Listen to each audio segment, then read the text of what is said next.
हरे कृष्णा, राधे राधे। ओम नमो भगवते वासुदेवाय। दोस्तों, आज मैं आपको सुनाने जा रही हूँ पंचभीखू की कथा, जो कि कार्तिक मास में श्रवण मात्र से आपको फल देती है। एक साहूकार के बेटे की बहू थी, जो बहुत सुबह उठकर कार्तिक के महीने में रोजाना गंगा जी नहाने जाती। पराये पुरुष का मुंह नहीं देखती। एक राजा का लड़का था। जब भी रोजाना गंगा जी नहाने जाता और सोचता कि मैं इतनी सुबह नहाने आता हूँ तो मेरे से भी पहले कौन नहा लेता है। 5 दिन कार्तिक के रह गए। उस दिन साहूकार की बहू तो नहा के जा रही थी, राजा का बेटा आ रहा था। खुड़का सुनकर वह जल्दी जल्दी जाने लगा तो उसकी माला मोचड़ी छूट गई। राजा आया। उसने सोचा, जब माला मोचड़ी इतनी सुंदर है तो इसे पहनने वाली कितनी सुंदर होगी। सारी नगरी में राजा ने हेला फिरवा दिया कि जिसकी यह माला मोचड़ी है वह मेरे पास 5 दिन आएगी, तब मैं उसकी माला मोचड़ी दूंगा।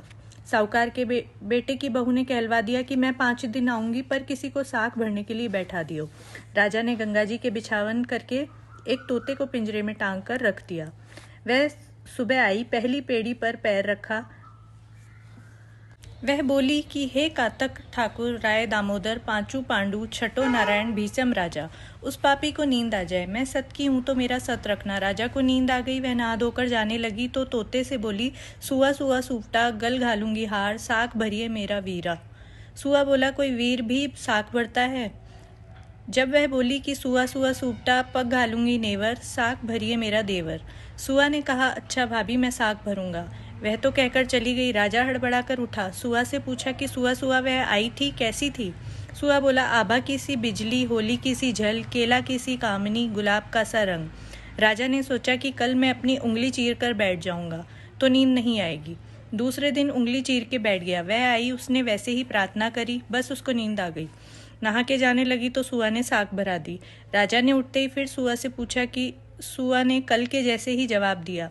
उसने सोचा, कल तो मैं आँख में मिर्ची डालकर बैठ जाऊंगा।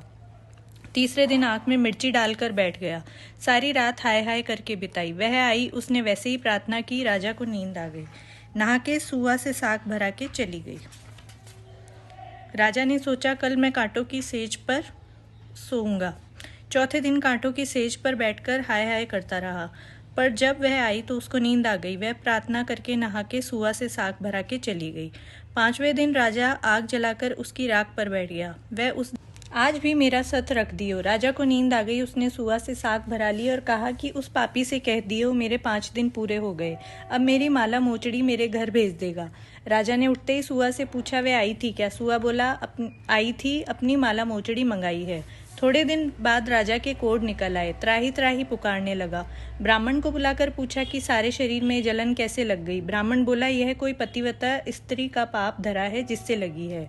राजा ने पूछा, अब कैसे ठीक होगा? ब्राह्मण बोला कि उसको तुम धर्म की बहन बनाओ, उसके नहाए हुए जल से नहाओ तो तुम्हारी जलन और कोढ़ ठीक होगा। राजा माला मोचड़ी लेकर उसके घर गया और साहूकार से बोला, ये तेरी बहू गंगा पर भूल गई थी, यह उसे दे देना और कह देना कि अपने नहाए हुए जल से मुझे नहला दे। साहूकार बोला, वह तो पराये पुरुष का मुंह नहीं देखती, तू इस नाली के नीचे बैठ जा, वह नहाएगी तो तेरे ऊपर भी पानी पड़ जाएगा। राजा नाली के नीचे जल गिरने से उसकी काया कंचन सी हो गई। हे पंचभीखू देवता,